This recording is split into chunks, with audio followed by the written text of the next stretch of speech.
በቤተሰብ ትላልቅ ምንም ማድረግ አይችልም፣ ግን ልጆችን ሰርቀን እንደዚህ እናደርጋለን ምናምን ነገር እያሉ ስለሆነ ምንድነው ማድረግ ያለብኝ? እሺ ሚዩት አርጊ፣ እስቲ ሚዩት አርጊ። አንደኛ ነገር በፎቶ ምናምን አሰራለሁ ምናምን እንዴ የተባለ ነገር በሙሉ አሁን በፎቶ ቢሆን በቃ ጉዴ ፈልቶ ነበር ማለት ነው። ፐብሊክ ላይ እንግዲህ እኔ ፎቶ አለ እንደ ጉዳ እና ሰንበዲ ይጠላኛል የሆነ ነገር ያደርጋል። እንቅልፍ አጥቼ ላድረው። አንበሳ ውሻ በሰጠው አስተያየት እንቅልፉን አጥቶ አያድርም። ገብቶሻል? ይህን እርሹ ሰው የበሰበሰ ዝናብ አይፈራም። ሰው ሚለውን ሲያጣ ሊል ይችላል። ሚለውን ሲያጣ ያለውን ነገር በሙሉ እየወሰድን እውነት ነው ብለን የምንቀበል ከሆነ ሞኞች ሆነናል ማለት ነው። ገብቶሻል? ሁለተኛ ነገር የሚያስፈራራ ወንድ አሁን እሱ እያስፈራራሽ ነው አይደል? ማስፈራራት እኮ አለበት። አሁን አንቺ ቦታ በሱ ቦታ ብትሆኚ እኮ ታደርጊዋለሽ። ምክንያቱም ከእጁ የገባ ነገር ነው ያመለጠው። ሰው ዝም ብሎ አጣጥፎ ሊቀመጥ አይችልም። እጁን መፍጨርጨር ያለ ነው። ስላስፈራራ ግን ያደርገዋል ማለት አሁን ልጅ ወስጄ እንዲያደርጋለ ምን እኔ ራሴ ስደት ህይወት እዚህ አናቴ ላይ ወጥቶ እየጨፈረብኝ ነው። ከቻልክ ሞክረው። ሁሉም ለራሱ ህይወት ራሱን ኃላፊነት የሚወስደው ብለሽ እጁ ላይ ያለውን ጥይት ገደል መክተት ትችላለሽ። በእናት እንደሱማ እንዳታረገው እባክህን ስትይው እቺ ነገር ታስፈራታለች፣ በዚህ መንገድ ሊሄድበት ብሎ ያስባል። ሰዎች ሲያስፈራራችሁ እንዲገላለሁ ፈልጣለሁ ሞክረው ከቻልክ። እኔ ለራሴ እዚህ የምታገለው ህይወት ራሱ አንድ ራሱን የቻለ ሌላ ጣጣ ነው። ለራሴ ህይወት ልጨነቅ ሁሉም ለራሱ ህይወት እኔ ልቆጣጠሯች። አንቺ አይምሮሽ ውስጥ ላለ ነገር ብቻ ነው መቆጣጠር የምትችይው። አንቺ ልታረጊው የምትችይው ነገር እናንተ ሰው ሀገር ሆናችሁ ከሌን ገላለሁ ከሌን ፈርጣለሁ እያለ ሲያስፈራራችሁ ሰው ትፈሩለታላችሁ። ብትፈሩም ባትፈሩም እኮ ልትቆጣጠሩት እኮ አትችሉም እኮ። እሱ ላረገው ነገር ይጠየቅበታል እኮ ነገር እና የሚያስፈራሩ ሰዎች አያረጉትም። እሺ ጋይስ እንድትፈሩ ነው። ሞክረው ከቻልክ አንተም ወደ እስር ቤት ያም ሰው ወደ በቃ አለቀ። ራስ ላይ ነው የምትፈርደው። አርገው እስቲ ከቻልክ በይ። አረገው እግዚአብሔርን አረገው። ፈሪ ነው እንደዚህ አይነት ሰው ፈሪ። አትፍሪለት ማለት ነው። ለራሱ ህይወት ራሱ ሁሉም ኃላፊነት የሚወስደው እዛው ተሞካከሩ ብለሽ ስልኩን በዘጊው። አይ ይሄ ነገር እንኳን የሰራ አይመስለኝም ምንም እየፈራች አይደለም ልጅቷ ብሎ ነው ተስፋ የሚቆርጠው። ገብቶሻል? ግን እሺ በቃ ወንድ እባክህ ምናምን ስትይ ግን እቺ ስስ ብልትሽ እንደሆነ ያውቃል። ስለዚህ ሁልጊዜ በዚህ መንገድ ይመጣብሻል ማለት ይህንም በዚህ አስተካኪ። ካልሆነ ይሙቀሽ የሚያረግ ሰው ዝም ብሎ ያደርጋል እንጂ አያወራም። ምክንያቱም ችግሩ ከአንቺ ጋር እንጂ ከዛ ካሉ ቤተሰቦችሽ ጋር ነው። እነሱ ቤተሰቦችሽን የሆነ ነገር ቢያደርግ እኮ ከሰረ እኮ ምን ዋጋ አለው? ምንም ያገኘው ነገር እኮ ዋናው ነገር አንቺን የማስፈራሪያ ካርድ ነች እቺ። ለምን እየፈራሽ ስለሆነ ሰው እየተሳካለት ነው። መፍራት ያቆምሽ ቀን እዛ ያለው ካርዱ ይበላሻል። ከነሱ ጋር ሄዶ ቢፋጠጥ ባይፋጠጥ ልጅቷ አይገርማትም። ስለዚህ ምንም አይመጣም ማለት ነው። በቃ አለቀ፣ ይተወዋል። ምክንያቱም ከቤተሰቦችሽ ጋር ግጭት የለበትም፣ ፐርሰናል ጉዳይ የለበትም። ያን በማድረጉ የሚያገኘው ምን ጥቅም የለም። ዋናው የእነሱ ማስፈራሪያነት ጥቅሙ ለሱ ምንድነው? አንቺ እየፈራሽለት ነው። ካርዱ ያ ነው። መፍራት ያቆምሽ ቀን ተበላሽ፣ ሁሉም ነገር አለቀ፣ ምንም አያመጣም። ሌሎቻችሁም እንዲህ አይነት ስሜት ውስጥ ያላችሁ ትኖራላችሁ ብዬ ነው በዚህ መንገድ ዚጉ ይሄን። ከዛ ውጪ 10 እየደወለ የሱን ትርኪ ምርኪ በመስራት ጊዜሽን አታባኪ። ከፍ ብለሽ ብረሪ። የኔ እናት ለተራ ወሬ ጊዜ አይኖርሽ። ስልክሽን ቀይሪ፣ ከእናትና ከአባትሽ ጋር ብቻ ተጻጻፊ። ከዛ ስራሽ ላይ ፎከስ አድርጊ። እሱ እኛው ስልክሽ ሳይኖረው ስለሚቀር እዛ ስልክሽ ላይ ሲቀጠቀጥ ይውላል፣ አያገኝሽም። ቆፍጠን በይ ማለት በሌላ አባባል በደወለ ቁጥር እያነሳሽ ዛቻ አትቀበይ፣ ስድብ አትቀበይ። በቃ ለቀዛ ጋር የሚጠቅምሽ ነገር የለም ማለት ዝጊና በ4 ነጥብ ደውለሽ እናትና አባትሽ እንዴት ናችሁ ደህና ናችሁ ጤና ህይወት ነው አለቀ፣ ዘጋሽ፣ ጠፊ። ከዛ በኋላ በቃ አለቀ። ስራ ላይ ፎከስ። ሌላ ዓለም ላይ ነው ያለሽ። መጽሐፉን ግለጪው። ብዙ የሚያሳስቡሽ ነገሮች አሉ። አላማሽ ላይ አተኩሪ። ብዙ የሚያስሮጡሽ ነገሮች አሉ። ገንዘብ ሴቭ ማድረግ አለብሽ። ከስደት ህይወት መውጣት አለብሽ። የራስሽን ቢዝነስ ለመስራት አስቢ። መንጃ ፍቃድ ለማውጣት አስቢ። የተሻለ በስራም በስንም ከፍ ወዳለ ልዕልና ለመሸጋገር አስቢ። ፎከስ ስኬት ላይ ብቻ ለመድረስ ሩጫሽ ወደዛ ይሁን። እዚህ ጋር ያለው ነገር ዝጊው። በቃ እንዳያገኝሽ እንዳታገኘው አድርጊ እንጂ ዝም ብሎ በደወለ ቁጥር በጻፈ ቁጥር እንደዚህ ያለኝ እኮ ዛሬ እንደዚህ ዛተብኝ እኮ ዛሬ አቅልሎሻል። አየሽ? ስማርት መሆን ማለት ለተራው ነገር መልስ መስጠት አቁመሽ ትኩረትሽን የስኬት ማማ ላይ ለመድረስ መሮጥ ነው። ተግባባን? አዎ አሌክስ አመሰግናለሁ። እሺ አመሰግናለሁ። የሚዝትባችሁ ሰው አንዴ ደውሎ ከዛተባችሁ ከዛ በኋላ እናንተን እንዳያገኝ ብታረጉት በቃ ተጠናቀቀ። ቆፍጣና መሆን ማለት ያ ዘፈርስቷን ዝቶብሽ ከዛ በሚቀጥለው አንስተሽ የሚቀየር ነገር ያለ መስሎሽ ታወሪዋለሽ። እሱ እንደውም በጣም ትኩረት ያገኘ ነው የሚመስለው። ትኩረት መንሳት ስትጀምሩ ሁሉም ነገር ይቀየራል። ትኩረት ያደረግሽበት ነገር ሁሉ ነው የሚያድገው። ሄሎ ሄሎ፣ ጤና ይስጥልን። ሰላም ጤና ይስጥልኝ። እግዚአብሔር ይመስገን። እንኳን ደህና መጣ ወንድሜ። እንኳን ደህና ቆየኝ። ምን እንታዘዝ? አይ ኑራኔን ለማድነቅና ላይቭ ላይ ለመቀመጥ የገባሁት። የምትናገራቸው ነገሮች በጣም ነው አሪፍ ነገር ናቸው። ፕላስ ደግሞ አንዳንዴ ላይቭ ላይ ካየ ዝም ብሎ በቃ የልጅ ጨዋታ አይነት ነገር አለ። ዝም ብሎ ወሬ አውርቶ ምናምን ነው። ግን ይሄኛው ትንሽ ደስ የሚል ነገር አለውና በጣም ላበረታታ ፈልጋለሁ ብራዘር። እሺ ወንድሜ በጣም አመሰግናለሁ። እሺ እግዚአብሔር ያክብርልኝ። አሜን። እና ከዚህ የበለጠ ደግሞ አሪፍ አሪፍ ርዕሶችን እያመጣ ከሰው ሀሳብም እየወሰድክ እየገባ ጥሩ ነገር ብሰራ ሜንታሊቲ ላይ ያው በጣም አሪፍ ነው ብዬ አስባለሁ። እሺ በጣም አመሰግናለሁ። እሺ እግዚአብሔር ተባረክ።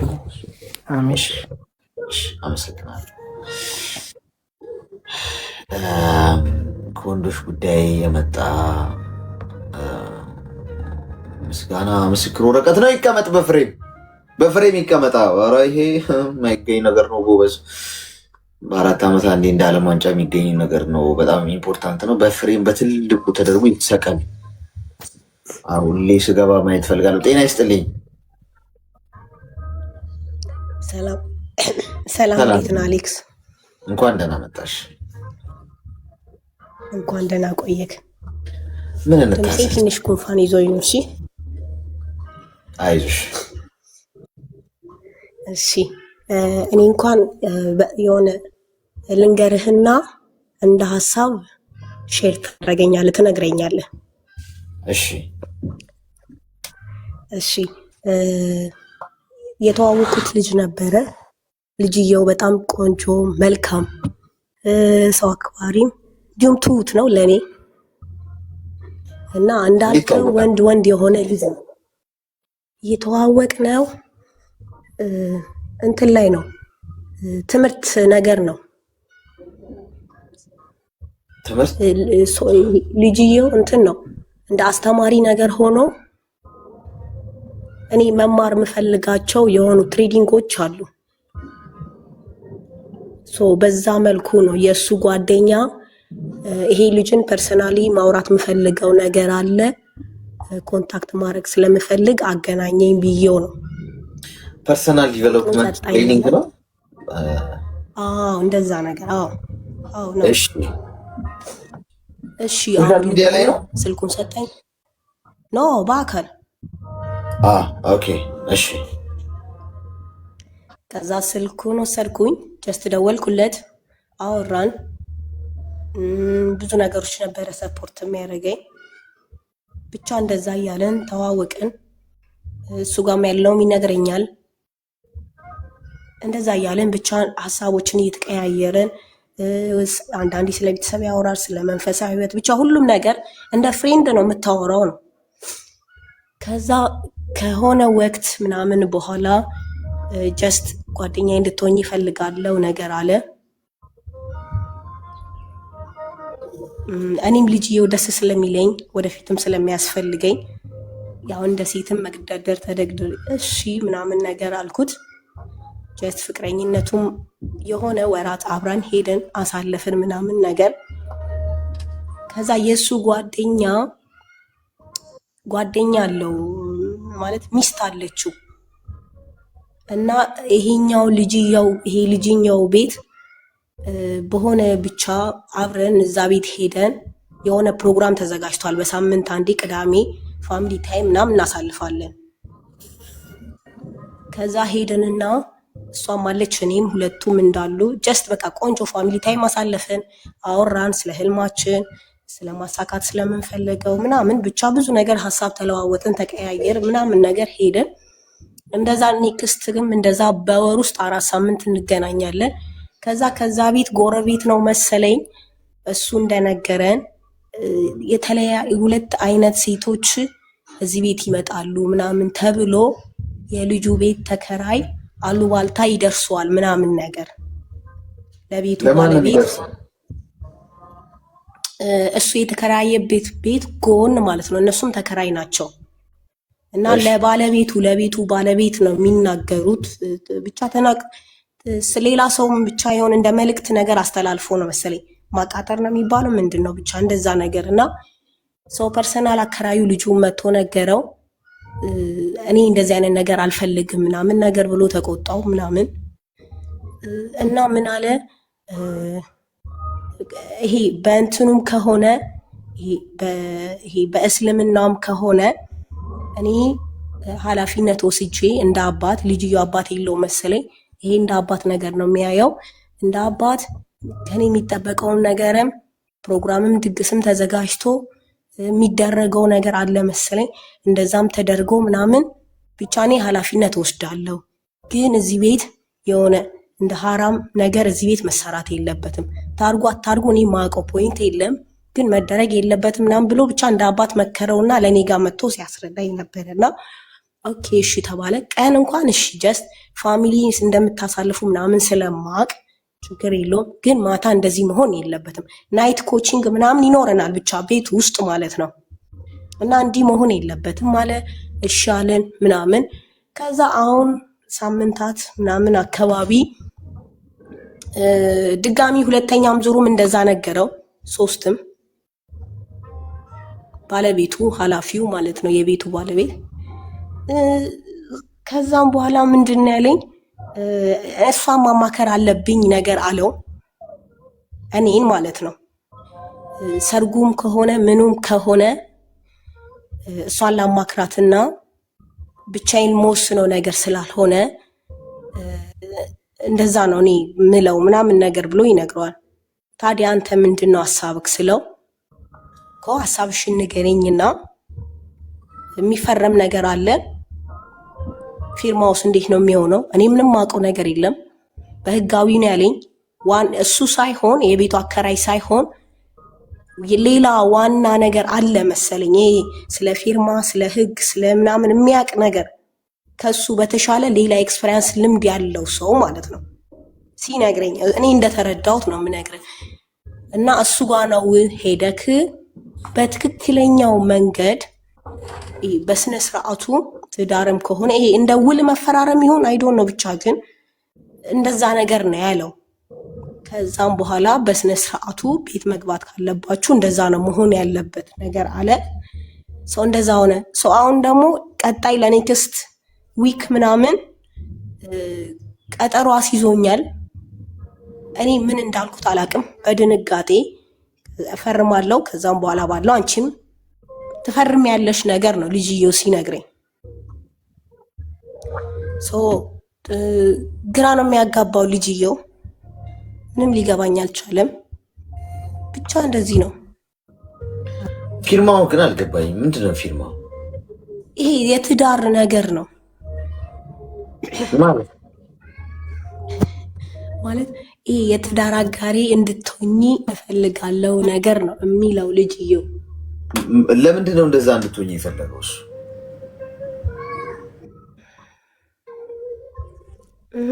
አንደኛ ይሄ የቤቱ አከራይ ተጽዕኖ አሳድሮበት ሊሆን ይችላል ብዬ አሰብኩኝ። ምን ያገናኘዋል ከዛ ጋር? ያው ካለው ያው እኛ ያው ዊኬንድ ፕሮግራም እዛ እናሳልፋለን ብዬ ካልነበረም ከዛ አንጻር እንደዚህ አይነት ነገር የሆነ የሐራም ኃጢአት የሆነ ነገር እንድሰሩ ስለማልፈልግ እዚህ ቤት ተሰብስባችሁ ለዛም ከሆነ ነው በነፃነት እንትን እኮ አሁን አይደለም። አንቺ አሁን ግልጽ አድርገሽ ትንሽ ለማውራት ከብዶሻል መሰለኝ። የሆነ የከበዱሽ ነገሮች አሉ። ምክንያቱም ከንግግርሽ እንደምረዳው ያዝ ለቅቅ እያደረግሽው ነው ያለሽው። ግን ያልፈለግሽው ነገር ሊኖር ይችላል። ሜይ ቢ እንግዲህ እንደሱ ሳይሆን አይ ቲንክ ይሄ ግልጽ አድርግቻ አላስረዳውክም ሊሆን ይችላል። እኮ ታዲያ እንዴት እንረዳውኝ? አሁን ግልጽ አድርገሽ ካላስረዳሽን ካልገባን ሀሳብስ እንዴት እንስጥሻው? እሱ እኮ ነው አስቸጋሪ። እሺ ሳላንዛዛው ባጭ እንትን ልበል፣ ስፔሲፊክ ላርግል በተቻለኝ። እንዳልኩ ፍቅረኛ የነበረ ምናምን ነገር ነው። ነበረ ነው ወይስ አሁንም ነው? ፍቅረኛ ነው፣ አሁንም ነው። እሺ በቃ የትዳር አጋሪ እንድትሆኚ ፈልጋለሁ ነው የሚለው። በቃ ይሄ እሱ የሚያውቀው አጎት ነገር አለ መሰለኝ። እናንተ ዝግጁ ብቁ እስከምትሆኑ ድረስ ቤተሰብ የአንቺ ቤተሰብ ሳያውቁ የእነሱን ቤተሰብ ሳያውቁ ነገር ነው። ግን ያውቃሉ አጎት ነገር ስለሆነ የእሱ እናቱ ምናምን መስማታቸው አይቀርም። ግን ሳያውቁ እናንተ ብቁ እስከምትሆኑ፣ ብቁ ማለት በራሳችሁ መቆም ስትችሉ ሬዲ በሆናችሁበት ሰዓት ላይ እንትን ትሆናላችሁ ነው ማለት። ይሄ ተጋብታችሁ ትኖራላችሁ ነገር ነው የሚለው። ግን ሰው ሳያውቅ ይሄ በሐላሉ ሁኑ ነው የሚለው። አሁኑ ካመናችሁበት፣ አሁን ወደፊት እንደምትጋቡ ካመናችሁበት ነው የሚለው። ልጁ ሳይሆን ያኛው አከራዩ ማለት ነው። አዎ። ስለዚህ እሱን ይሄኛው ተስማማበት ፍቅረኛሽ? አዎ፣ ይሄ ቆየ ከተስማማበት። አሁን እኮ ምን መሰለሽ እህቴ፣ ለምን በድብቅ ግልጽ ያልሆነልኝ ነገርም አለ። ምን እንደሆነ አላውቅም። የሆነ ግልጽ ያልሆነልኝ ነገር አለ። ልጁ በጣም ኢንተረስት ነው፣ ፍላጎት አለው፣ ወደፊት ከኔ ጋር የመኖር ምናምን እቅድ አለው ምናምን ነገር በኋላ ላይ ምን እንደሆነ አላውቅም። ብቻ እኔ ስለ ትዳር መፈራረም ስለ ሕግ ምናምን ምን እንደሆነ አላውቅም። ኢንቱም የለኝም እኮ። ይኸውልሽ አሁን አንደኛ ነገር በድብቅ መሆኑን ለምን አስፈላጊ አይደለም። አሁን ሀሳብ ስጥ ነው አይደል ያልሽኝ? ሚውት አድርጊና አዳምጪ። ወንድ ልጅ እንኳን በድብቅ አድርገሽው የኔ እናት እንደው ሽማግሌ ልኮና ምናምን እንኳን የዘንድሮ ወንድ በጣም አልተቻለም፣ ቆዳ በመግፈፍ ማለት ነው። ቤተሰቦችሽ ሳያውቁ አታድርጊ። ሴቶች ቤተሰቦቻችሁ ሳያውቁ ምንም ነገር አታርጉ። እኔ እንደ ወንድም የምመክራችሁ ከሰማችሁ፣ ይሄ መጥፎ ነገር አይደለም። ቤተሰቦቻችሁ ሳያውቁና ሳይፈቅዱ አትራመዱ። ቤተሰቦቻችሁ ናቸው ያሳደጓችሁ። ቤተሰቦቻችሁ ናቸው ኃላፊነት የሚወስዱት ለህይወታችሁ።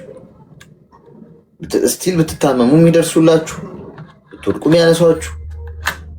ገብቷችኋል? አባት አልፈልግም እከሌን አታግቢ ሲልሽ፣ እናት ታይ እረፊ ሲልሽ፣ ቁጭ ብላችሁ ተነጋግራችሁ ለመተማመን ሞክሩ እንጂ በአፍጥማችሁ ተተከሉ። እኔ ፍቅር ይዞኛል እኔ የምወደው እሱ ነው ብለህ አትሂጂ። ተደብቃችሁም አትሂዱ። አሁን እንደዚህ በቃ ሳይፈቅዱ እነሱ ሳያውቁ አጎት ያቀረውን አይደለም ቤተሰብ አውቆ ሽማግሌ መላክ አለበት ይሄ ሰውዬ።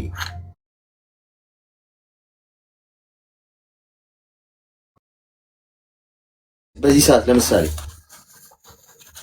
ወደ ገደለው ነው እኮ መገበው። የኔ እናት ምንድነው ወገቤን ራሴን ጭንቅላቴን ምናምን ማለት ሌላ ችግር ከሌለብኝ መስተከር ከጀርባ ማራምደው ነገር ወይ ካላመንኩበት ያንን ግንኙነት ወይ ሌላ ቀይራለሁ ምናምን የማለት እሳቤ ከሌለኝ፣ ለምሳሌ ገንዘብ ችግር ከሆነ አብሬያት አባገባት እንደውም ሞር ሁለት ጥረት ይሆናል እኮ አይደል?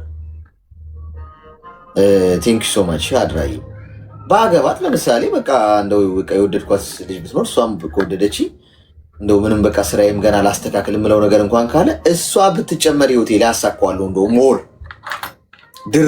ድርብ እንትን ነው የሚሆነው፣ ጥረት ነው የሚሆነው።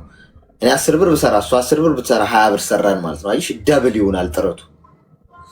ማረም ማስተካከል የምፈልገው ነገር እንኳን ቢኖር ደግሞ እሷ ደግሞ ብትደመር ምን ይሆናል? ይቀለኛል። እንደው ሞር ረዳት አገኛለሁ። ተፈቃቅራችሁ ፍቅረኛ ሆናችሁ ምናምን ቆይ ዛሬ ወገቤን ጭንቅላቴን እያለ 2 ዓመት 3 ዓመት 5ኛ ዓመት የፍቅረኝነት ጊዜያችሁን አንቨርሰሪ እያላችሁ የምታከብሩ ሰዎች ንቁ። በቃ አድቫንቴጅ የተያዘባችሁ ነው፣ አለቀ። አይፈልጋችሁ የሚያዘው ዝም ብሎ እድሜያችሁን እየበላው ነው። ስለዚህ እኔ እናትና አባትሽ ሪስፔክት አድርጊ። መጥቶ አሁን እሱ በድብቅ የቤት ኪራዩ ማሟያ ሊያደርግሽ ነው። ነገ ቤተሰብ የማያውቀው ጉዳይ ነው። አሽቀንጥሮ ይጥልሻል። የት ታውቂያለሽ? ስለዚህ እኔ ቤተሰቦቼ ሳይፈቅዱ በሐላል ሳይሆን በቃ ሐላል በሆነ መልኩ ነው ላረግ የምፈልገው ይህን ነገር ብለሽ ለቤተሰቦችሽ ነግረሽ በትክክል ሽማግሌ ልከህ ቤተሰብ ጋር ቤተሰብ ፈቅዶ እሺ ብለው እንጋባና እንኑር አብረን። በህብረት እንደግ፣ እንስራ፣ እንለወጥ አንድ ላይ የምትወደኝ ከሆነ ብለሽ ይህን ጥያቄ ነው ማቅረብ ያለብሽ እንጂ እንዲህ ሲልሽ እሺ ብለሽ ማለት የለብሽም። ስለዚህ ይህንን ጠረጴዛ ላይ አስቀምጪና በዚህ ሀሳብ ማይስማማ ከሆነ ችግር አለበት ማለት ነው። እውነት እንደ ወንድ ነው የምነግርሽ። ምክንያቱም ልጁ ይወድሻል፣ ትወጂዋለሽ፣ ተግባብታችኋል። አንቺ ህይወቱ ላይ ብትደመሪ እኮ ሞር እኮ ሰክሰስፉል እኮ ነው የሚሆነው። እንደው ግን ቆይ አሁን አይደለም ካለሽ ግን ምንድን ነው አለ ማለት ነው ለምቲክ። ስለዚህ አስቢበት። ተግባባ? አዎ በእርግጥ አንተ እንዳልከኝ ብዬው ነበረ። እኔም እንደውም ቢዝነስ ዘርፉ ላይም ስላለው እሱም የተለያየ አይነት ስራ ዘርፍ ላይም ይሰራል እና እንደዚህ ብናረግ ቆንጆ ሆኖ ነው የሚለው። ገንዘብ አለው ግን በቂ ነገር አይደለም ብሎ ነው የሚያስበው።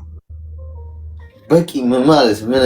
አሁን እህቴ እንደ ወንድ ስነግርሽ እኔ በቂ ነገር ካለኝ ለምን አገባለሁ? በቂ ነገር ሲኖረኝ የማግባት ሀሳብ የለኝም። በቂ የሆነች ረዳት፣ በትክክል ልባም የሆነች ሴት ካገኘ አንድ ሰው ከወደደችው ሙሉ ከሆነ ምን ያደርግለታል? አንድ ሰው ለምሳሌ እኔ አሁን ሁሉ ነገር ፐርፌክት አድርጌ ሁሉ ነገር ካስተካከልኩና ሰክሰስፉል እኮ ሚስቱን ይሰራልኝ እንዴ? በጋራ ለማደግ እኮ ነው አስፈላጊነቱ እኮ በመረዳዳት በመደጋገፍ በመተሳሰብ እንጂ አንድ ሰው ሁሉንም ነገር በቃ ካሳካ በቃ እኮ ምን እኮ ያስፈልገው ምን ያደርግለታል? እንደውም ሰው በህይወት መንገድ ላይ ብዙ ነገሮችን ሳያሳካ ነው እንደውም እንዲህ አይነት ነገር ውስጥ ከገባ መግባት ያለበት ብዬ አምናለሁ። በጋራ አቺቭ የምታደርጊው ነገር ነው ሞር ጣዕም የሚኖረው። እቺን አቺቭ አድርጌ እንጋባለን ካለች አቺቭ ካደረገ በኋላ ምን ያደርግልኛል ሊል ይችላል። በቃ ጨረስኩኝ ምን ይሰራልኛል? ሲንግልነት እንደውም ይለምልም ሊል ይችላል። ስለዚህ በቂ ገንዘብ በቂ እንትን ካለ ደግሞ ይሄን የውሸት ሀሳብ አለመቀበል ነው። አንቺ እሺ ስላለሽ መነዳት የለብሽም እሱ ባለሽ ሀሳብ። ኦኬ እሺ፣ ቴንክ ዩ በጣም አመሰግናለሁ። እሺ አግብተሹ በኋላ በላይ ላይ በአናቴ ላይ ሌሎች ሴቶች እንደረበ ወሽመጤን ቆረጠው የሚባል ነገር እንዳንሰማ እንዲህ በድብቅ እንጋባ። ይህ እኮ በጣም እኮ ሬድ ፍላግ እኮ ነው።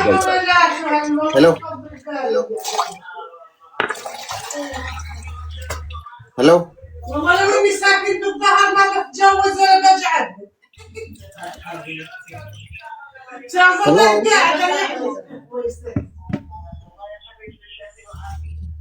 አስገባት አላችሁኝ። እንግዲህ ያው አስገባዋት።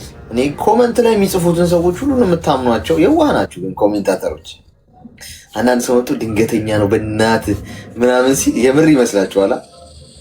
አቴንሽን ለመሳብ እኮ የሚል አለ። የእውነት ሄሎ ሰላም፣ እንኳን ደህና መጣሽ። እንኳን ደህና ቆይ። ሰላም ነን። ምን እንታዘዝ? ኦኬ የኔ ቀላል ነው፣ ብዙም ማውራት አልችልም። ንገሪ። ፍቅር አይዘኝም። ለምን እንደሆነ ፍቅር አይዘኝም። እንዲይዝሽ ምን ጥረት አደረግሽ? ምንም አላደረኩም። ያው ፍቅር አይዘኝም። ለምን እንደሆነ አላውቅም እኮ። ፍቅር አይዘኝም የሚል ድምዳሜ ላይ እኮ መድረስ ያለበት አንድ ሰው በቃ ነፍሱና ስጋው ሊለያይ ሲል በቃ እንግዲህ ፍቅር አልይዘኝ ብሏል፣ ሩጬን ጨርሻለሁ ሊል ይችላል። አንቺ ገና እየኖርሽ ነው። ነገ የነገዋ ፀሐይ ምን ይዛ እንደምትመጣ ምን ታውቂያለሽ? ነገ ቢይዝሽ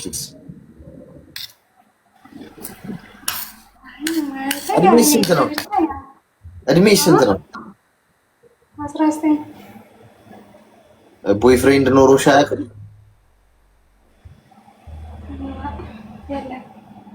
ምንም ጎበዝ። እና ገና እኮ ነሽ። አሁን እኮ ለአንድ ሕፃን ልጅ መሪ እንደመስጠት ነው። አሁን አንቺ ፍቅር የያዝሽ ማለት አንድ ገና 10 ዓመት ምናምን የሆነውን ልጅ መኪና ነዳ ብሎ መሪ ማስጨበጥ ማለት ነው። ማለት ሰው ይሰድበኛል፣ ወንዶቹ ይሰድበኛል፣ ራስሽን ታካብቻለሽ ምናምን አንቺ ከማበልጠሽ ነው ምናምን ይለኛል። ይጀነጅኑሻል፣ ያወራሉ። ግን እኔ ያው ቆይቼ ነው መልስ የምሰጠው። ያ ሰዓት ደግሞ በቃ አካብድሽኝ ምናምን ብሎ ይሰድቡኛል። በምንድን ነው የምታወሪያቸው?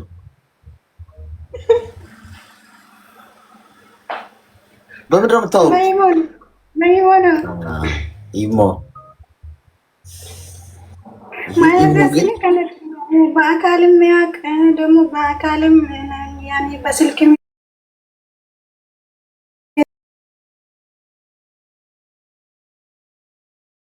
እኔ አልደረስኩም ገና ነኝ እያልኩ። እሺ ሚውት አድርጊ እስኪ። አንቺ አሁን ፈንጂ እየረገጥሽ ነው ያለሽው። ኢሞ ላይ ገብተሽ ምናልባት ፈንጂውን ገና አልረገጥሽው፣ ለዛ ነው ያልተነገረው። ፈንጂውን የረገጥሽ ቀን ሚውት አድርጊ።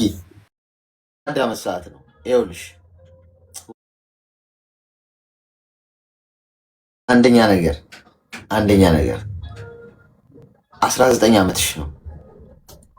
በደንብ አዳምጪ። የሚጠቅምሽ ነገር ነው የምነግርሽ። ልብ በ40 ዓመት ገንዘብ በ20 ዓመት ይባላል እና አንቺ ገና 20 ላይ ነው ያለሽው። ስለዚህ እኔ ሼባ ስለሆንኩ የ40ውን ልንገርሽ እንደሚገጥምሽ ማለት ነው። በዚህ ሰዓት እሳት የሆነ እድሜ ላይ ነው ያለሽው። ገብቶሻል? በጣም ቶሎ በጣም ቶሎ የምታጭበት፣ በጣም ቶሎ ተስፋ የምትቆጭበት፣ በጣም ደግሞ ቶሎ ተስፋ የምታገኝበት እድሜ ላይ ነው ያለሽው። በሁለቱም ሳይድ ትኩስ ነው ልልሽ ፈልጌ ነው። በደንብ ጥንቃቄ ማድረግ አለብሽ። እዚህ መንገድ ላይ ስታሽከረክሪ ህይወትሽን በጣም በዝግታ ፍሬኑ ከእግርሽን ከፍሬኑ ላይ ሳታነሺ በጣም በጥንቃቄ ነገሮችን እየቃኘሽ ነው መጓዝ ያለብሽ። ብዙ ሊያታልሉሽ የሚመጡ ሰዎች አሉ። አሁን ታካብጃለሽ የሚሉሽ ሰዎች ቆዳሽን ሊገፉ የመጡ ናቸው እንጂ አንቺን ብለዋል። በተለይ ኢሞ ላይ ገንዘብ የለመዱ ናቸው። ሰው ሀገር ነው ያለሽው፣ በቀላሉ ሊያታልሉሽ ይችላሉ። አፈቀርኩሽ፣ ወደድኩሽ፣ ልገልበጥልሽ፣ ልሰንጠቅልሽ የሚልሽ ሰው በዚህ ሰዓት ሁሉ ውሸታም። አንቺ ቢያንስ 25-26 ዓመት ሲኖርሽ ትደርሽበታለሽ። ቦይ ፍሬንዱም እንደው ትዳሩም ቁም ለዚህ ገና ነሽ። እናት አንቺ አሁን ትምህርት ቤት እኮ መሆን ያለብሽ ልጅ ነሽ። በዚህ ሰዓት ተማሪ ዩኒቨርሲቲ ምናምን መማር ያለብሽ ሰው ነሽ። እንኳን ለዚህ ለአቅመ መፈቃቀር ምናምን መድረስ ቀርቶ እሺ እግር ጥሎሽ ሰው ሀገር ተገኝተሻል። ጥሩ ትምህርት ቤት ባትሆኝም ሰው ሀገር ብትሆኝም ይሄ ኢነርጂ ለሁለቱም ይሰራል። አሁን ስራም ላይ ብትሆኝ ይሄ ኢነርጂ በጣም ይጠቅማል ለመለወጥ። ስለዚህ ይሄ ቲኔጀር እዚህ አሁን እድሜ እሳት ነው። እሳት ደግሞ ይኸውልሽ ወጣትነት ላይ ያለ እሳት ወይ ህይወትሽን ያቃጥለዋል ይለበልብሻል፣ ወይ ደግሞ ህይወትሽን ያቃነዋል ከተጠቀምሽበት ማለት ነው። ከማንም ሰው ጋር እንዳትጀናጅኝ እሺ። ከየትኛውም ወንድ ጋር እንዳትሞዳሞች። ኢሞ ላይ ያሉ ወንዶች ውሸታሞች፣ ቀጣፊዎች፣ አንቺ ቤት ኪራይ እንድከፊለት የሚያደርግሽ ገና ትንሽ ጀነጅንሽ እና ቪዲዮ ኮል ክፈቺ ላውራሽ የሚልሽ ከዛ ቪዲዮ ስታወሪ ይቀርጽሽና ልጅ ነሽ አንቺ ምንም የምታውቂው ነገር የለም እንደዚህ አዋርድሻለሁ እንዲያረግሻለሁ እዛ ገንዘብ ላኪ ለማለት ከዛ ልጅ ነሽ ቤተሰቦች ይሄን እንዳያውቁ ብለሽ አንቺ ደግሞ እድሜ ልክሽን ለወንድ ስትገፈግፊ ትኖሪያለሽ። ይሄ ይኸውልሽ እኔ 40 ላይ ስለሆንኩ የሚሆነው ነው መነግርሽ። ገብቶሻል? ምክር ከሰማሽ ከዚህ ትድኛለሽ። አይ ብለሽ እንደቀላል ካሰብሽ ደግሞ ህይወትሽ ይበላሻል። ህይወትሽ የሚበላሸው በአንዴ አይደለም፣ በአንድ ቀን አይደለም። በጣም በተደጋጋሚ እዛ ነገሩ ስትሄጂ ነው። እሺ ከኢሞ ውጪ እዛ ጥቅም የለውም። እኔ የምመክርሽ በዚህ ጊዜ የምታገኛቸውን ገንዘቦች በሙሉ አስቀምጪ። እቅድ ይኑርሽ። ቀስ እያልሽ መንጃ ፍቃድ ስለማውጣት አስቢ። ሰክሰስፉል እንዴት ሆናለው?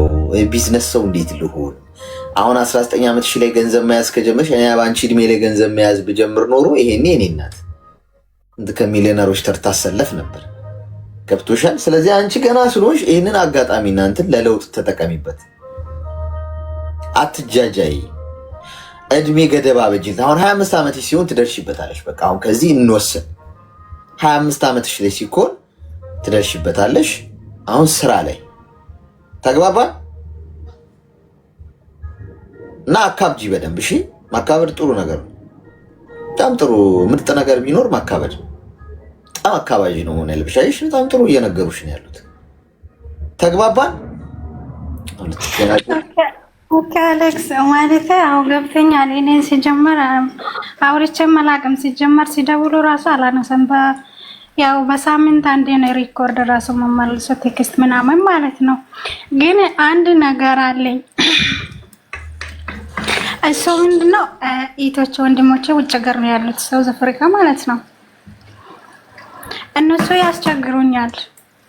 ምን እያሉ ማለት ያው ደርሰሻል ምናምን እያሉ በቃ ብዙ ጊዜ ለምኑ ነው የደረሽ? ለትዳር ማለት ነው። እኔ እኮ ገና ነው 19 እንዴት ደርሳለሁ ምናምን 19 ማለት 18ም ከሆነሽ እኮ ደርሰሻል ምናምን ይላሉ። በዛ ሁኔታ ከይቴ ጋር ራሱ ተጣልተናል። ማለት የሆነ ልጅ ነበር ያ ልጅ አፍቅር ምናምን ስትል አልፈለግም ምን ያልደረስኩም ብዬ መልስ ሰጠውና እና ያው ያ ሁኔታ ላይ ነው ያለን። ወንድሞቼ እህቶቼ ያስቸግሩኛል እና ምን ይሁን? እኔ ደግሞ ፍቅር አይዘኝም፣ ፍቅር የለኝም። ለምንድን ነው አላውቅም። ይኸውልሽ ወንድምሽና እህቶችሽ ለአንቺ ህይወት ኃላፊነት ሊወስዱ አይችሉም ብያለሁ። በ19 ዓመትሽ አሁን አንቺ ብታገቢ አንድ እውነት ልንገርሽ፣ ትፋቻለሽ። ለምን እንደምትፋች ልንገርሽ። ማግባት አይደለም ቁም ነገሩ። ሚዩት አድርጊ። ማግባት አይደለም ቁም ነገሩ የኔ እናት፣ መኖር። አሁን እኔ በእድሜ በስለት ነው የምነግርሽ። ማለት አሁን አንቺ በነበርሽበት እድሜ ላይ ያለው እንዲህ ላላስብ ይችላል። ማግባት አይደለም ጥቅሙ፣ መኖር ነው። እሺ የኔ እናት ገብቶሻል? መኖር ከምታገቢው ሰው ጋር 40ኛ ዓመት የትዳር አንቨርሰሪያችን ብለሽ ማክበር ደስ አይልም? በቃ በትዳር ብዙ ዓመት ኖረሽ በቃ አራያ የሚሆን ትዳር ነው። ማግባት ግን ሮጦ ሁሉም ሰው ያገባል። ሁለተኛ ፈጣሪ መፍቀድ አለበት። የፈጣሪ ፍቃድ መካተት አለበት እዛ ህይወትሽ ውስጥ። የእግዚአብሔር እጅ መግባት አለበት። ገብቶሻል? ያን ደግሞ የምታውቂው በጣም በሂደት በጥንቃቄ ስትራመጂ ነው። እሱን ጸሎት አድርገሽ ጊዜ ወስደሽ። ሶስተኛው እድሜ ነው የሚያስተምረው። ምትበሲው በእድሜ ነው። በ19 ዓመቷ ያገባችና በ25 በ26 በ27 ዓመቷ ያገባች ሴት የሚኖራት ማቹሪቲ ይለያያል። ምክንያቱም በ19 ዓመትሽ አሁን ብታገቢ ገብተሽ ብርጭቆ ወድቆ ሲሰበር ማየ ብለሽ ልትሮጪ ትችላለሽ። ገብቶሻል? ትንሽ ትዳርሽ ላይ ኮሽ ሲል እናቴ መቀነት አደናቀፈኝ ምናምን ብለሽ ሮጠሽ ቤትሽ ልትገቢ ትችላለሽ። እንዴት ትዳር እንደሚመራ ገና ነሽ ነዋ። ለምን? እድሜ ነው እኮ ሰው የሚያስተምረው፣ እድሜ ነው የሚያበስለው። ስለቻለ ብቻ ማድረግ የለበትም እኮ። ሁሉ ነገር እዚህ ምድር ላይ ተፈቅዷል፣ ግን ሁሉ አይጠቅምም። ገባሽ? ማድረግ የምንችለውን ሁሉ ብናደርግ እኮ እንጠፋለን እኮ። ማድረግ የምንችለው ነገር ቢኖር እንኳን ማስተዋል መኖር አለበት። ስለቻልን ብቻ እናደርገው። መብላት ስለቻልን ብቻ እኮ ወስደን ዝም ብለን ጫካ ውስጥ ያለን ቅጠላ ቅጠል እያነሳ ወደ አፋችን አንከትም እኮ አይደል? ምን በለውን እንመርጣለን እኮ አይደል? የቱ ነው ለሰው ልጅ ተስማሚ፣ የቱ ነው ጤናማ ምግብ፣ የቱ ነው ሰላም ያለው ምግብ ብለን መርጠን ነው የምንበላው። በቃ እጅና አፍ ስላለን ብቻ በቃ የታባቱ መብላት እችላለሁ፣ ጤናማ ነኝ፣ ስለዚህ መብላት እንድችል አድርጌ ስለተፈጠርኩ ላይ ያገኘነውን አንወስድም፣ በሽተኛ ነው። አንቺማ ልክ እንደዛ ማግባት እኮ ትችላለሽ እኮ፣ ማንም አያስረሽም። ግን መምረጥ አለብሽ የኔ እናት። ጊዜ እድሜ ያስፈልግሻል። ገብተሽ ችለሽ ትከሻሽ ሰፊ ሆኖ ትዳር እንዴት እንደሚመራ በእድሜ ተምረሽ የእድሜ ብስለት ኖሮሽ ካልገባሽበት እንዴት ጫንቃሽ ሊሸከመው ይችላል? በ19 ዓመት ሻውን ብታገቢ። አሁን ቤተሰቦችሽ እየገፉሽ ስለሆነ እኔ ማስተዋሉ እንድትይዢ ነው መነግርሽ።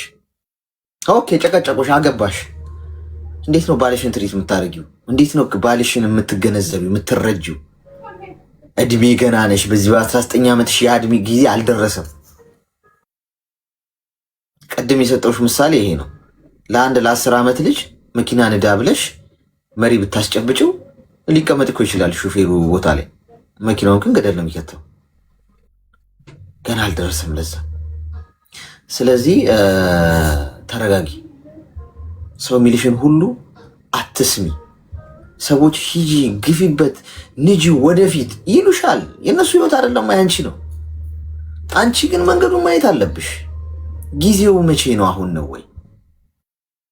ስለዚህ እኔ ምናልባት የምነግርሽ ነገር ወደፊት ነው ጠቃሚነቱ የሚገባሽ። 25 ዓመት 26 ዓመት ሲሆንሽ ነው እንደዚህ አይነት ነገር ማሰብ ያለብሽ። በቃ ለዛ እኮ እድሜው ራሱ ሬዲ ነው። በቃ ጊዜው ራሱ ይነግርሻል ሁኔታው። እስከዛ ወጥረሽ ሸቂ፣ ገንዘብ ያዥ፣ እውቀትሽን አዳብሪ፣ ትምህርት ተማሪ። ተግባባን?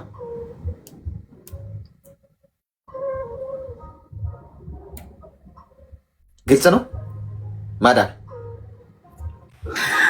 አለክስ ግን ግልጽ ነው። ሁሉም ነገር ገብተኛል። እኔ መጀመሪያ ሲጀምር እንደገና ወደ ግን ትመለሻለሽ። ይሄ ሁሉ ወቅት ግን እሺ፣ ግን ምን እሺ፣ ለይቶች ወይም እንዲሞሽ ምን ልበለው? ያው እነሱ ሌላ አፍቅረሽ ነው ምናምን ይላሉ። እኔ ግን ደግሞ ሌላም ያፈቀርኩትም የለም። እህቶችሽን ትወጃቸዋለሽ? ለማፈቀር ራሱ ያው አንዴ እህቶችሽን ትወጃቸዋለሽ? በእህቶቹ አይምሮ ነው የምታስበው። ለዛ እኮ እኔ እናት፣ ኧረ በእህቶችሽ አይምሮ ማሰብ አቁም። ለምን አትታያቸውም? እነሱ ያውሩ።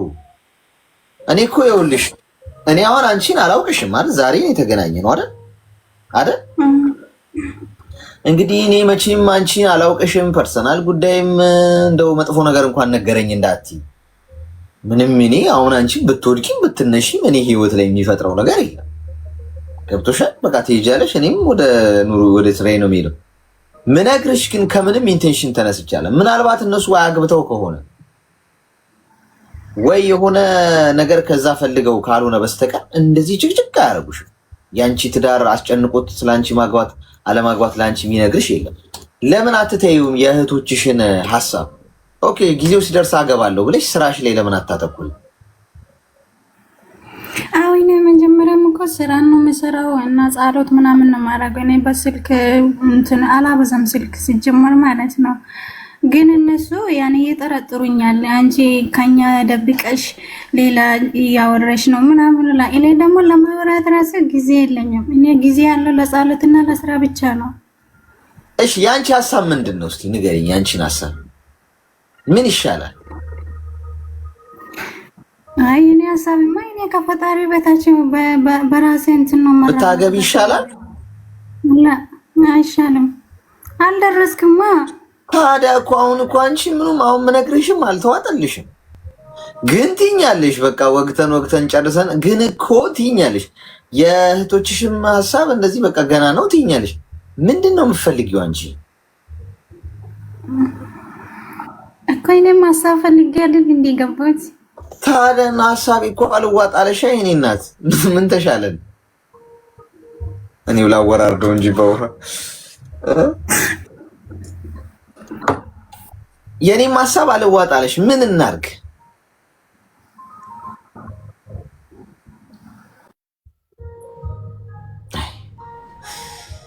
ደወሉባት የኢሞቹ ይሰማል። ምን ይሻላል አልሽ አንቺ? የአንቺ ሀሳብ ንገሪኝ እስቲ። ይሄማ እኮ ሀሳብ ፈልጌ ነው የገባሁት። ያው ሀሳብን ተቀብያለሁ። ያው አሁን ይቶች ወንድሞቹ እየቆጡ ነው ማለት እኔ የኛ ምክር አትሰማም ምናምን ይላለው። እኔ ደግሞ ምክርን ለምናምን እኔ ራሴን እየቻልኩት ነኝ። እንዴት እናንተ ምክር ምናምን ይላለው። ግን እነሱ ሌላ እያወራሽ ነው ሌላን ስለምትጂ ነው ምናምን። እኔ ደግሞ ሊድሩሽ ፈልገው ነው እነሱ ሊድሩሽ ፈልገዋል። ባል አምጥተውልሽ ነው? አዎ ያወራሉ። አዎ እንደዚህ አይነት አሃ። እና አንቺ ወደሽዋል ባሉን እሱ ያመጡልሽን እነሱ? እኔ ራሴ ወደድኩ ነኝ እንጂ የሰው ያመጣኝ እኔ አልወድም እኮ። ታዲያ አሁን እኮ እነሱ እንግዲህ አግቢ የሚሉሽ እኔ ለምንድን ነው ብዬ ቅድም ገርሞኝ ነበር። እንደዚህ ሰው ተጨንቆ ጭቅጭቅ የሚያደርጋት ምን 19 ዓመት ልጅ እንግዲህ ምን ጥቅም ሊያገኙ ነው ብዬ ነበር።